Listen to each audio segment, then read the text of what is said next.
నారాయణ సమారంభాం వ్యాస శంకర మధ్యమాం అస్మదాచార్య పర్యంతాం వందే గురు పరంపరాం. సరసిజనిలయే సరోజహస్తే ధవళతమాం శుకగంధమాల్యశోభే భగవతి హరివల్లభే మనోజ్ఞే త్రిభువన భూతికరి ప్రసీద మహ్యం.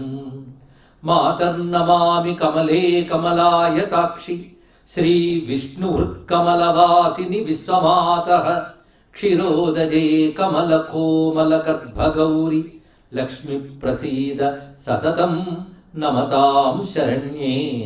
లక్ష్మి ప్రసీద సతతం నమతాం శరణ్యే.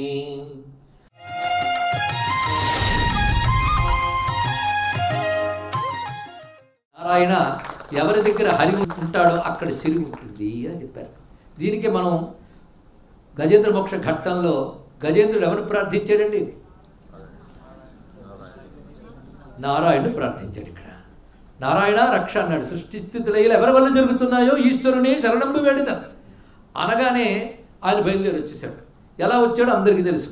వాళ్ళ ఆవిడికి చెప్పలేదు. సిరికించెప్పుడు శంఖచక్ర యుగమం చేదో ఈ సంధింపడే పరివారంబును చీరడు అభ్రగపతిని బంధింపడు ఆకర్ణికాంతర ధమ్మిల్లము చక్కనొత్తడు వివాద ప్రోద్ధిత శ్రీకుచో పరిచలాంచలమైన వీడడు గజ ప్రాణావనోత్సాహి.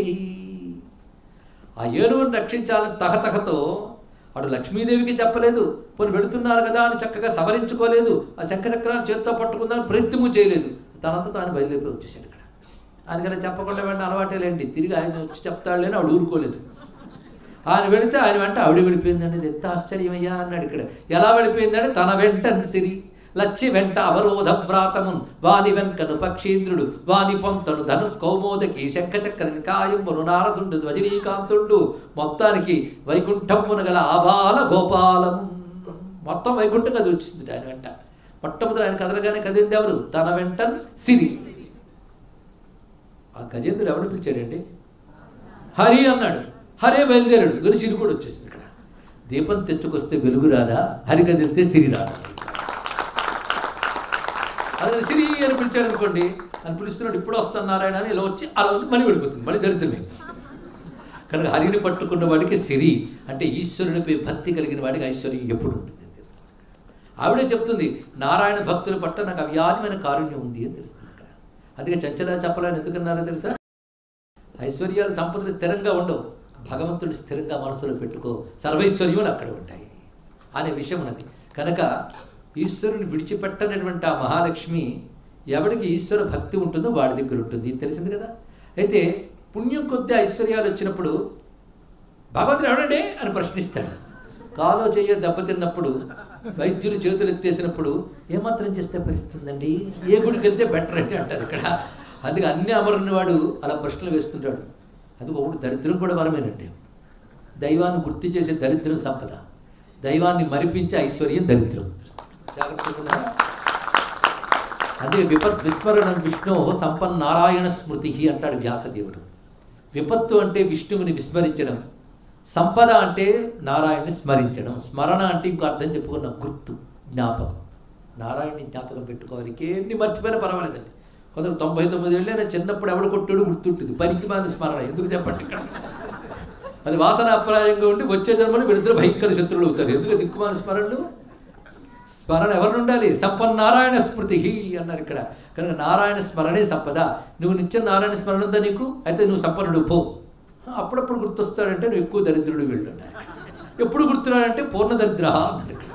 కనుక భగవత్ స్మరణే సంపద అండి. స్మరణయే సంపద. ఈ మాట గుర్తుపెట్టుకుంటే చాలు. Take home message. ఇంకేం కావాలి? నిరంతర ఈశ్వర స్మరణ అది ఉంటే పర్వాలేదు. ఈశ్వర స్మరణ ఎలా ఉండాలో చెప్తాను. ఈశ్వర స్మరణ ఇవన్నీ సాధన కోసం పనికొచ్చే అంశములు. ప్రతి వాక్యం సూత్రవాక్యమే ఆలోచించవలసినది. ఇక్కడ ఈశ్వర స్మరణ ఎలా ఉండాలో తెలుసా? ఈశ్వరుడు ఉన్నాడని స్పృహ ఎప్పుడు ఉండాలి. నేను అనుభవిస్తున్నవన్నీ ఈశ్వర ప్రసాదములే అనే భావన ఉండాలి. రెండు విధాలు. ఒకటి ఈశ్వరుడు ఉన్నాడనేటువంటి దృఢమైన స్పృహ. రెండవది నేను అనుభవిస్తున్నవన్నీ ఆయన ప్రసాదములే. ఇది ఒకటి అస్తిత్వ దృష్టి, రెండవది ప్రసాద దృష్టి అన్నారు. ఇక్కడ అస్తిత్వం అంటే ఎగ్జిస్టెన్స్, ప్రసాదం. నువ్వు అనుభవించేది ప్రతిదీ ఆయన ప్రసాదం అన్నావు అనుకో, ఓహో ఈ భావంతో ఉన్నాడు కదా అని వాడిని అడుగడుగునా ప్రసన్నుడిగా చూస్తాడు భగవానుడు. అన్ని సంపదలే, ఆయన ఇచ్చినవన్నీ సంపదలే. దుఃఖం కలిగింది, ఆయన ఇచ్చాడుగా సంపదే, అలా అనుకో. అది కూడా నీకు అనువుగా మార్చేస్తాడు అప్పుడు ఇక్కడ. కనుక ఉండవలసింది ప్రసాద దృష్టి, ప్రసాద దృష్టి, ప్రసాద దృష్టి. ఇది ఒకటి గుర్తుపెట్టుకుంటే చాలు. పరమేశ్వరుడు ప్రసాదం అంటే అనుగ్రహం. ఆవిడ అనుగ్రహానికి, ఆయన అనుగ్రహానికి మరొక పేరే లక్ష్మి, దయ. ఈశ్వరుడి దయ ఒకటి లభించిందంటే ఈశ్వరుడి దయ. ప్రసాదం అంటే అనుగ్రహం. కనుక ప్రసాదం తింటున్నాడు తింటున్నామని కాదు, ఈశ్వరుడు అనుగ్రహాన్ని అనుభవిస్తున్నాను అర్థం. ఆ అనుగ్రహం ఎవరిది? ఈశ్వరుడిది. కనుక ఆయన దయ, ఆయన దయ నీకు ఐశ్వర్యం. కనుక దయ ఐశ్వర్యం రెండు కాదు, దయయే ఐశ్వర్యం, ఐశ్వర్యమే దయ. కనుక ఏది ఐశ్వర్యం అనుకుంటున్నావో అది నారాయణ దయ. ఈ భావం కలగాలి. కానీ నేను అనుభవిస్తున్నది భగవంతుడి ప్రసాదం అనే భావన విడిచిపెట్టి నేను బాగా సంపాదిస్తున్నాను, ఇంకా సంపాదిస్తాను, నేను అహంకారం అనుకుంటే అనుగ్రహం దృష్టి పోయింది, అస్తిత్వం దృష్టి పోయింది, అహంకారం ప్రవేశించింది. అహంకారం ప్రవేశిస్తే పాపం ప్రవేశించింది అని అర్థం. పుణ్యంతో వచ్చే సంపద క్రమక్రమంగా క్షీణిస్తుంటుంది దానివల్ల. అది ఎవడైతే ప్రసాదాన్ని గుర్తించడో వాడికి ఐశ్వర్యం పోతుంది అని చెప్పడానికి కథ చెప్తున్నాడు. గొప్ప ఐశ్వర్యవంతుడి కథ ఇది. గొప్ప ఐశ్వర్యవంతుడు ఎవరయ్యా అంటే ఇంద్రుడి కంటే ఐశ్వర్యవంతుడు ఎవరంటే అయ్యా 3 లోకాలకి అధిపతి అతడు, ముల్లోకాలకి అధిపతి. అధిపతి సహజ స్వాభావికమైన అనుభూతి కాదు, అధిపతి కాదు, నేచురల్లీ అధిపతి కాదు. అతనికి లభించింది ఆ పదవి గొప్పతనం వల్ల. అంటే సహజ స్వాభావికంగా ఐశ్వర్యవంతుడు అధికారి ఎవడంటే పరమేశ్వరుడే. ఆయన సహజంగా పరమేశ్వరుడు. కానీ ఆయన అనుగ్రహిస్తే ఈశ్వరుడు అవుతారు, కొంతమంది నాయకులు అవుతారు, నాయకుడు. కానీ నాయకత్వం సహజం కాదు ఇంద్రుడికి, బాగా తెలుసుకోండి. ఆయన నాయకత్వం ఇవ్వబడింది, గివెన్ బై హూమ్? పరమేశ్వర. నాయకత్వం ఎవరి వల్ల వచ్చింది? నారాయణుడి వల్ల వచ్చింది. కనుక నారాయణుడి ప్రసాదమే కదా నాయకత్వం. నారాయణుడి వల్లనే ముల్లోకాల ఐశ్వర్యం లభించింది, స్వర్గం లభించింది, స్వర్గంలో నందనవనం లభించింది, ఐరావతం అనే ఏనుగు, ఉచ్చేశ్వరమైన గుర్రము, ఇంకా చింతామణులు, కల్పవృక్షాలు, కామధేనువులు, ఇవన్నీ అతనికి లభించాయి. అంటే ఎవరు? నారాయణ యొక్క దయ. ఇవన్నీ కలిపితే స్వర్గలక్ష్మి. ఇవి ఐశ్వర్యాలకు చిన్న రహస్యం ఉందండి. లభించినప్పుడు మాత్రం అబ్బా భగవంతుడి దయండి అంట. లభించక ముందు ఎప్పుడు లభిస్తాయని ఏడుపు ఒకటి ఉంటుంది. లభించిన తర్వాత లభించింది కదా అమ్మో భగవంతుడి దయ అంట. లభించినవి స్థిరంగా ఉన్నాయనుకోండి, అప్పుడు మొదలవుతుంది క్రమంగా అహంకారం, క్రమంగా మదంగా మారుతుంది. కొబ్బరి లేతగా ఉన్నప్పుడు నీరు ఉంటుంది, ముదురుతున్న కొద్ది పెంకు అవుతుంది. అలా అహంకారం మదమైపోతుంది ఇక్కడ. ఇది ప్రమాదం. అందుకే ఎప్పుడు అనుగ్రహ దృష్టి ఉన్నవాడికి అహంకార దృష్టి రాదు, తెలుసుకోవాలి. ఇక్కడ అహంకారం పోవాలంటే అనుగ్రహ దృష్టి ఉండాలి, ఈశ్వర ప్రసాద భావన ఉండాలి. అనుభవిస్తున్న ప్రతిదీ ఈశ్వర ప్రసాదం అనే భావన ఎప్పటికప్పుడు డెవలప్ చేసుకోవాలి. సాధన అంటే ఏమిటో కాదండి, నిరంతరం దాన్ని గుర్తుపెట్టుకునే ప్రయత్నమే సాధన. ఈశ్వర ప్రసాదమైన భావన లేనప్పుడు అహంకారం మొదలవుతుంది, అహంకారం మదమైపోతుంది. కాసింత సంపదకి ఎంత వచ్చినప్పుడు ముల్లోకాల సంపద ఆయన దగ్గర ఉంది. అందుకోసం ఒకసారి కొంచెం మదం ఎక్కింది. మదమెక్కిన వాడు జంభాసురుడిని ఒక రాక్షసుడిని సంహారం చేసి దానికో సెలబ్రేషన్. అంటే ఇంద్రుడు కూడా రాక్షస సంహారం చేశాడు, దేవతలు కూడా అసుర సంహారం చేస్తారు. వాళ్ళ శక్తి మించిపోతే విష్ణువుని పిలుస్తారు. వాళ్ళ పనే లోక వ్యవస్థని చక్కగా నడపడం. ఆ శక్తి, ఆ అధికారం ఈశ్వరుడు ఇచ్చాడు వాళ్ళకి. కనుక మనకంటే శక్తివంతులైన దేవతలు ప్రకృతి వ్యవస్థని చక్కగా నడుపుతూ ఉంటారు. ఆ నడుపుతూ ఉన్నప్పుడు ఈశ్వరుడు ఇచ్చిన శక్తితో, ఈశ్వరుడు ఇచ్చిన అధికారంతో నడుపుతారు. రెండు, ఆయన ఇచ్చిన శక్తి అంటే ఎనర్జీ అండ్ పవర్, శక్తి అధికారం రెండుతో నడుపుతుంటారు. వాళ్ళ శక్తి ఎప్పుడైనా మించిపోతే అప్పుడు నారాయణుడో నారాయణయో వస్తారు. ఇది కథ సాధారణంగా ఉండేది. అయితే ఇంద్రుడు కూడా ఒకప్పుడు జంభాసురుడైన రాక్షసుడిని సంహారం చేశాడు.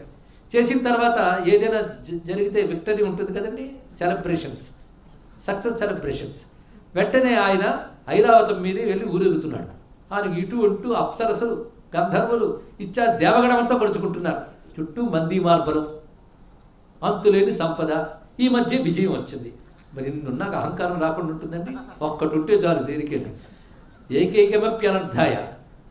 విద్య ఉంటే ఒక అహంకారం, ధనం ఉంటే మరొక అహంకారం, ఇంకా అనుకూలమైనవన్నీ జరిగిపోతుంటే మరొక అహంకారం, పదం ఉంటే మరి చెప్పలేదు.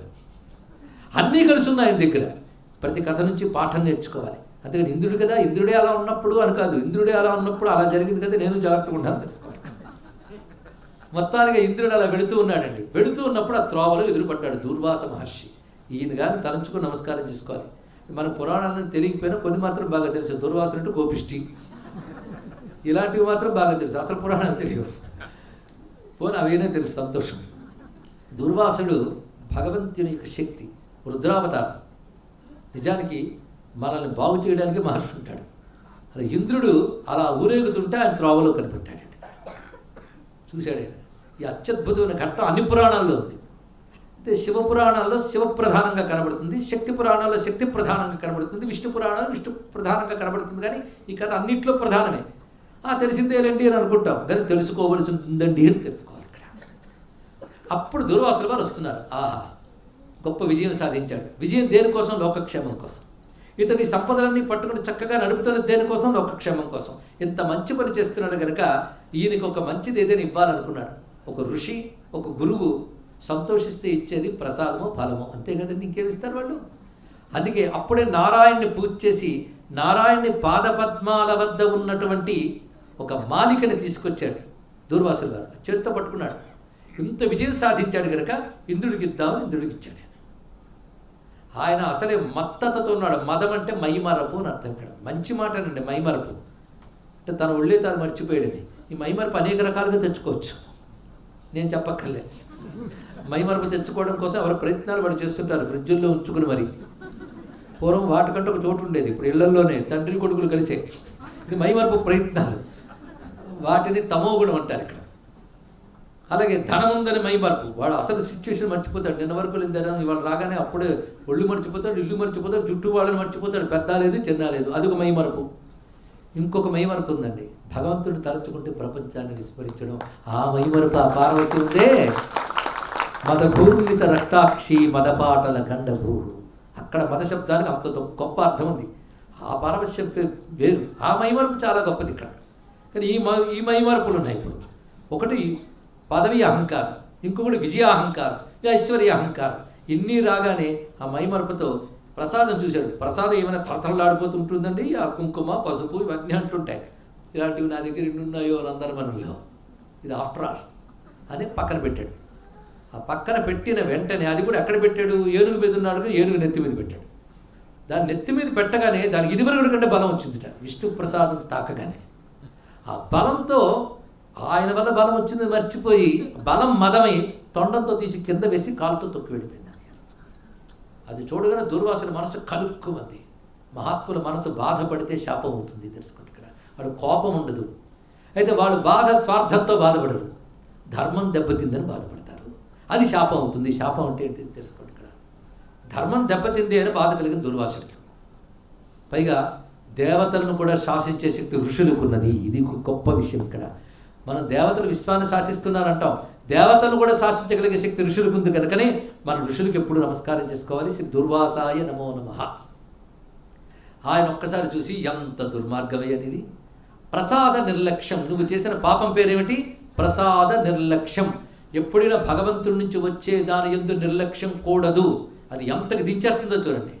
ఇందాక ఇంత ఉపోద్ఘాతం, ఈ కథకు పనికొచ్చే ఉపోద్ఘాతం. మీరు జాగ్రత్తగా కనెక్ట్ చేసుకోవాలి లైన్స్ని. ఇందుకో మాట అన్నాం, ప్రసాద స్పృహతో జీవించాలి. ఇంద్రుడు ఇది అంతే కదా అని పడేశాడు. అనుభవిస్తున్నవని ఈశ్వర ప్రసాదం తెలిసినప్పుడు అలాంటిది నారాయణ ప్రసాదం వచ్చిందంటే ఎంత భక్తిగా పుచ్చుకోవాలి. ఒక తీర్థం ఎలా పుచ్చుకోవాలి, ఒక ప్రసాదం ఎలా పుచ్చుకోవాలి కూడా శాస్త్రం చెప్పింది మనకి. ప్రతిదానికి శాస్త్రం ఉంది. శాస్త్రంగా చేసిన దానికి ఫలితం ఉంటుంది. ఇక్కడ ప్రసాదం పుచ్చుకోవాలంటే వస్త్రాన్ని 4 మడతలు పెట్టి అది ఎడమ చేతిలో పెట్టుకుని పైన కుడి చెయ్యి పెట్టి తీర్థం పుచ్చుకోవాలి అని చెప్పారు. చుక్క కూడా పడకూడదుట. అంటే అంత విలువ దానికి, అంత శక్తి ఉంటుందండి. తపస్సు వల్ల సూక్ష్మ దృష్టి పొందిన ఒక వ్యక్తి, ఒక యోగి ఇటీవల కాలంలో చెప్పిన వార్త ఏమిటంటే, తీర్థం చేతిలో పడితే తీర్థం చుట్టూ ఒక కాంతి వలయం కనబడింది సూక్ష్మ దృష్టికి. అంటే మన దృష్టిలో నీరు లేదా పంచామృతాలు, కానీ అక్కడ తేజో వలయం ఉంటుంది, మహాశక్తి ఉంటుంది. దాన్ని చూసే శక్తి మనకు లేదు. అంత భక్తిగా పుచ్చుకోవాలి తీర్థాన్ని, ఒక చుక్క పడేయకూడదు. అలాగే పండో ఏదో ఇస్తే కళ్ళకద్దుకుని పుచ్చుకోవాలి. నిర్లక్ష్యం చేసేమా ప్రసాద నిర్లక్ష్యం. ఇక్కడ గురువు చేతిలో వచ్చినది, ఈశ్వరుడు ప్రసాదం అని మనకు వచ్చినది నిర్లక్ష్యం చేయరాదు.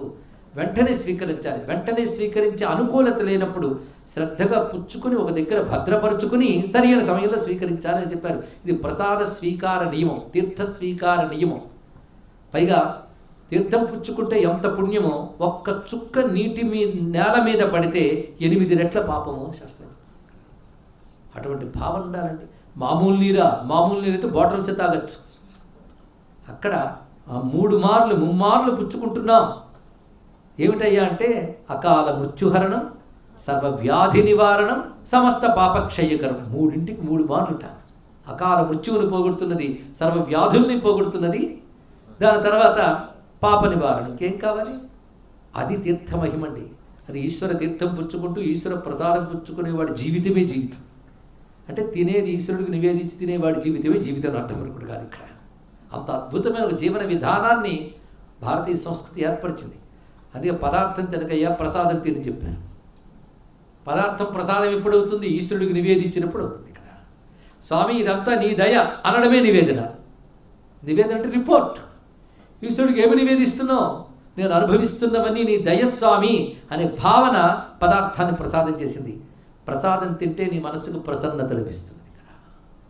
అందుకే తీర్థ ప్రసాద స్వీకార నియమం ఉంది. కానీ అహంకారం ఉన్నదే, అవి దైవాన్ని కూడా నిర్లక్ష్యం చేస్తాయి, గురువుల్ని నిర్లక్ష్యం చేస్తుంది. అంత ఇంద్రుడు కొద్దిపాటి అహంకారం. ఇంద్రుడేమో రాక్షసుడు కాడు, సద్గుణాల రాశి, దేవత అంటేనే ఉత్తమ గుణములు కలవాడు. అలాంటి ఆ క్షణంలో ఆయన బుద్ధి అలా చేసింది. ఆ క్షణంలో అహంకారం ఎప్పుడు ఎలా లాగుతుందో తెలియదు. వెంటనే ప్రసాద నిర్లక్ష్యం చేశాడు. ప్రసాద నిర్లక్ష్యం చేసినందుకు దుర్వాసుడు మాట ఏమిటంటే, నారాయణ ప్రసాదాన్ని నిర్లక్ష్యపరిచేవి కనుక నారాయణ ప్రసాదంగా లభించిన ఐశ్వర్యం మొత్తం నీటిపాలవుతుంది పోవని వెళ్ళిపోయాడు. దీన్ని మనం శాపం అంటాం. శాపం కాదు, నువ్వు చేసిన దానికి ఇది ఫలితం అని చెప్పాడు. ఇది తెలుసుకోవాలి. ఇక్కడ శాపం కోపం నుంచి వస్తే, ఋషికి కోపం ఉంటే మంచిది కాదు. కోపం జయించినవాడే ఋషి. కానీ ఋషికి గురువుకి కోపం వస్తే అదృష్టం అండి, తెలుసా? ఎందుకంటే వెంటనే తిడతాడు, దాంతో నీ పాపం పోతుంది. నీ దోషం చూపిస్తాడు, నువ్వు బాగు చేయడానికి అవకాశం ఇస్తాడు. అదే చెప్పకుండా లోపల బాధపడ్డాడు అనుకోండి, అది నిన్ను జీవితాంతం బాధిస్తుంది, తన జన్మల్లో కూడా తీసుకెళ్ళిపోతుంది. కానీ దుర్వాసుడు ఏం చేశాడు అక్కడ? నువ్వు ప్రసాద నిర్లక్ష్యం చేసేవి కనుక నారాయణ ప్రసాదంగా లభించే నీ స్వర్గలక్ష్మి, త్రిలోకలక్ష్మి అంతా కూడాను జలం పాలైపోతుంది పోవని శపించి వెళ్ళిపోతున్నాడు. ఆయన వెళ్ళిపోతుంటే అప్పుడు దిగాడు ఏనుగు. అంటే ఏనుగు ఎక్కినప్పుడు దిగాడు అనమాట. ఇప్పుడు దిగింది ఏంటి? అహంకారం. ఆయన దిగాడు, అహంకారం దిగింది. లేదు, అహంకారం దిగాక ఆయన దిగాడు. దిగి వచ్చి గురుగారు పాదాల మీద పడ్డాడు, దుర్వాసుని మీద. స్వామి, నేను తప్పు చేశాను, నన్ను క్షమించు. ఇక్కడ ఇంద్రుడు మాట్లాడిన మాటలు అద్భుతం అండి. ఇంద్రుడు అంటే చాలా గొప్ప వ్యక్తి, సామాన్యం కాదు. ఆయన మాట అంటున్నాడు, నేను ఐశ్వర్యం పోయిందని బాధపడట్లేదు. నువ్వు నారాయణ ప్రసాదం విలువ తెలిసి కూడా నిర్లక్ష్యం చేసేనే, ఎంత అజ్ఞానంతో ప్రవర్తించాను. ఈ దుర్బుద్ధి నా నుంచి పోవాలి, మరెప్పుడు రాకూడదని ఆశీర్వదించవయ్యా అన్నాడు. ఇది గొప్ప కోరిక అడిగాడు. అది అడగాలి. అంతే ఐశ్వర్యం పోయిందని అడగడం కాదు, జ్ఞానం పోయింది అని బాధపడగాలి. ఇక్కడ ఆ బాధపడ్డాడు. ఇక్కడ అప్పుడు దుర్వాసుడు కొంచెం ఆ బాధలో ఉన్నటువంటి అందం గమనించాడు. ఆయన చాలా బాగుంది, కానీ ఒక పని చేయి, క్షమించి దారి చూపించేవాడు గురువే కనుక నీ గురువుని ఆశ్రయించు అన్నాడు దుర్వాసుడు. ఎంత గొప్ప మాట చెప్పాడు చూడండి. అంతేగాని నేను మహిమ చూపిస్తాను అన్నీ తిరిగి వచ్చేస్తాయని అనలేదు ఆయన. పద్ధతే. నీ గురువుని ఆశ్రయించన్నాడు. గురువుని ఆశ్రయిస్తేనే మార్గం లభిస్తుంది. గురువు తప్ప ఎవరుంటారయ్యా? నీ గురువు దగ్గరికి వెళ్ళన్నాడు. ఎవరో గురువు అంటే బృహస్పతి, సర్వదేవతల గురువు బృహస్పతి కనుక గురువుని ఆశ్రయించు. ఇప్పుడు దరిదాపులు గురువు లేడు, అందుకని బుద్ధిలో పక్కకు పోయింది. అది గురువు హెచ్చరికున్నప్పుడు బుద్ధి జాగ్రత్తగా ఉంటుంది. గురువు ఇప్పుడు లేడు స్వర్గంలో, ఎక్కడున్నాడు వెతుక్కో. ఒకప్పుడు గురువు దగ్గరలో ఉందో ప్రమాదం అండి, హెచ్చరించేవాడు లేడు. వెళ్ళని చెప్పాడు. గురువుగారు ఎక్కడున్నారో ఇప్పుడు ఆరా తీశాడు. భారతదేశంలో కాశీక్షేత్రుడు ఉన్నట్టు చూసారా?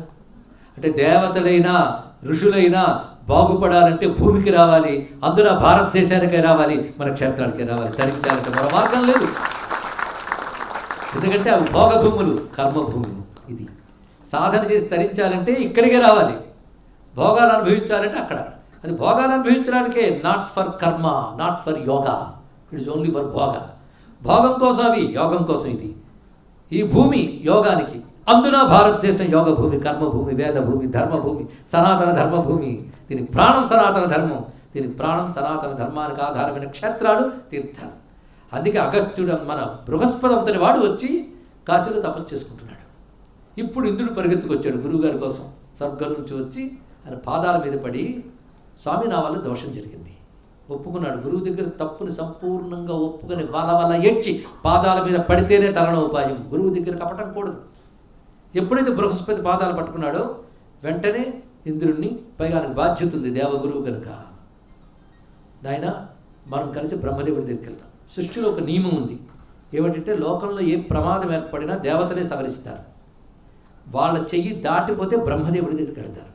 బ్రహ్మ చెయ్యి కూడా దాటిపోతే అప్పుడు పరమాత్మ రావాలండి. ఇది లోకంలో ప్రణాళిక. అవతారాలన్నీ ఇలాగే జరిగాయి. మీరు ఆలోచించండి. ఇది సృష్టి నియమం ఇది. అదే మనందరూ ఇప్పుడు ఎప్పుడు ఎవరి దగ్గరికి వెళ్ళాలి? ఏకంగా నారాయణ దగ్గర కాదు, బ్రహ్మదేవుడికి దగ్గరికి వెళ్ళాలి. మనం ఆయన వెళ్ళి ఆశ్రయించాలి. అంటే అప్పుడు బ్రహ్మదేవుడు ఒక్కసారి నాయన ఎంత తప్పు చేసేవయ్యా అన్నాడు. ముందు వందలించాలి. ఎందుకంటే నువ్వు సామాన్యుడి 100 యజ్ఞాలు చేస్తే కనుక ఇంద్రుడు కాడు. అలా మన్మంత్రాలకి ఇంద్రుడు మారుతుంటారు. ఇంద్రత్వం ఒక పోస్ట్. అలాగా నువ్వు 100 యజ్ఞాలు చేసిన వాడివి, ఉత్తమమైన కర్మలెన్నో చేసిన వాడివి, పొరపాటు పడ్డావు నాయన. సరే, అయినా పశ్చాత్తాపడ్డావు కనుక నీకు నేను విధానం చెప్తాను. ఇప్పుడు నేను నారాయణ ఒక్కసారి ఆశ్రయిస్తాను, ఆయన అనుగ్రహం కోరి తపస్సు చేద్దాం ముగ్గురం కలిసి అంటూ బృహస్పతి, ఇంద్రుడు, బ్రహ్మదేవుడు కలిసి నారాయణ ధ్యానం చేశారండి. ఇక్కడ ముల్లోకాల క్షేమం కోసం ముగ్గురు కలిసి నారాయణ ధ్యానం చేశారు. ఆయన ధ్యానానికి భక్తికి సంతోషించి నారాయణుడు వాళ్ళని అనుగ్రహించాడు. అనుగ్రహించి ఉపాయం నేను చెప్తున్నాను అన్నాడు నారాయణుడు. ఏమిటో ఉపాయం అంటే సమస్తము క్షీరసాగర మందు లయమైపోయింది. తిరిగి ఐశ్వర్యం పొందాలంటే క్షీరసాగర మథనం చేయాలి అన్నాడు ఇక్కడ. అంటే ఉపాయం చెప్పిన వాడెవడు? నారాయణుడే. ఉపాయం చెప్పడమే కాదు నైనా దగ్గరుండి చేయిస్తానన్నాడండి. అంటే ఈశ్వరుడు కేవలం ఉపాయం చెప్తే అయిపోయిందా? సంకల్పం మొదలుకుని సాఫల్యం వరకు అడుగడుగునా ఈశ్వరుని అనుగ్రహం ఉండి తీరాలి. ఇది తెలుసుకోండి. కొంతమంది అంటారు ఈశ్వరుడు దయ రావాలండి. అఫ్కోర్స్ మన ప్రయత్నం కూడా ఉండాలనుకుంటుంది. అరే ప్రయత్నానికి కూడా ఈశ్వరుడు అనుగ్రహం ఉండాలి. అసలు ప్రయత్నం చేయాలని సంకల్పం కలగాలండి. ఎంతమందికి సత్సంకల్పం కలుగుతుంది? సత్సంకల్పం కలిగిన ఎంతమంది సత్కర్మను ప్రారంభిస్తారు? ప్రారంభించిన ఎంతమంది చివరి వరకు కొనసాగిస్తారు? కనుక అడుగడుగునా ఆయన అనుగ్రహం ఉండాలి. ఒకటి నీ నుంచి మంచి భావాలు రావాలి, నీ నుంచి సంసిద్ధత కావాలి, బయట అనుకూలించాలి. అన్నీ అనుకూలిస్తేనే కదా ఏదైనా. కనుకనే అడుగడుగున ఈశ్వరుని అనుగ్రహం, ఈశ్వర ప్రసాదం. మళ్ళీ ఈశ్వర ప్రసాదం, ఈశ్వర ప్రసాదం, ప్రతిదీ ఈశ్వర ప్రసాదమే. కనుకనే ఉపాయం చెప్పాడు నారాయణుడు. చెప్పాడంటే ముందు క్షమిస్తే కదా ఉపాయం చెప్పాడు. అదండి భగవంతుడి దగ్గర ఉన్న దయ. తన ప్రసాదాన్ని నిర్లక్ష్యం చేసిన వాడిని క్షమించాడు ఆయన. ఈశ్వరు గుణం అది. అందుకే తప్పు చేస్తే వాడు తప్పే వాడు నాశనం చేస్తుంది, కానీ భగవంతుడు చేయుడు. తెలుసుకోండి ఇక్కడ. అంటే ప్రసాదం పాలించినంత మాత్రాన విష్ణువు కోపం వచ్చి ఐశ్వర్యం అంతా తీసాడా? కొంతమంది సత్యనావ్రతం కథ విని ఇలాగే మాట్లాడుతూ ఉంటారు. విన్నాం అలాంటి మాటలు మేము. వ్రతం మర్చిపోతే విష్ణువు కోపం వచ్చి శపించేసేట. అరే వ్రతం చేయకపోతే శపించేస్తాడంటే నువ్వు వ్రతం చేయమని ఎవడు సంకల్పం చేయమన్నాడు? ఆయన చెప్పాడు వచ్చి నువ్వే చేసావు. భగవంతుడు వచ్చి శపించడం జరగదు. నీ కర్మే నిన్ను అలా చేస్తుంది. తెలుసుకో. ఇక్కడ నిప్పులో చెయ్యి పెట్టావు కనుక చెయ్యి కాలింది. నిప్పు పెట్టమందా? పెడితే కాల్చింది. దానికి నిప్పుని తిడతావా నువ్వు? నిప్పు అక్కర్లేదు అనగలవా? చెయ్యి పెట్టకుండా ఉంటే చాలు. కనుక మనం చేసిన తప్పే మనల్ని బాధిస్తుంది తప్ప భగవంతుడు వచ్చి శాపాలు ఇవ్వబడదు. తెలుసుకోండి. పశ్చాత్తాపడితే కరుణించేవాడు భగవంతుడు. భగవంతుడి దగ్గర ఉన్నది ఒకటే స్వభావం, కరుణ, కరుణ, కరుణ. కరుణే అని స్వభావం. నువ్వు చేసిన తప్పు నిన్ను బాధించింది. తప్పు తిరిగిన పశ్చాత్తాపడ్డా దయ చూపించాడు. దయ చూపించాక అడుగడుగున ఉంటాడండి. ఈ కథని జాగ్రత్తగా వినాలి. అది క్షీరసాగర మథనం ఎన్ని మార్లో విన్నది అని కాకుండా ఇవాళ వినే తీరు లక్ష్మీదేవి కోసం వింటున్నారు కనుక జాగ్రత్తగా వినాలి. మొత్తానికి నారాయణుడు మీరు క్షీరసాగర మథనం చేయాలి. ఎలా చేయాలి, ఎలా చేయాలో చెప్పాడు. ముందు మథనం చేయడానికి కవ్వం తెచ్చుకోండి. దాని పేరు ఒక కొండే మర్చిపోయింది. మందర పర్వతం పేరు వచ్చింది. మందరము అంటే చిలుకునేది అని అర్థం. ఇక్కడ అసలు పేరు ఏంటో తెలియదు. అప్పటి నుంచి అదే పేరు దానికి. ఆ పర్వతాన్ని తెండి అక్కడ పెట్టండి, మథనం చేయండి అన్నాడు ఇక్కడ. అయితే ఈ పర్వతం ఎలా తేవాలి? ఒక్క దేవతల సహాయం వల్ల జరగదు. నిజంగా క్షీరసాగర మథనం కథ బాగా అర్థం చేసుకుంటే ఏ కాలానికైనా ఎప్పటికైనా పనికొచ్చే కథ ఇది.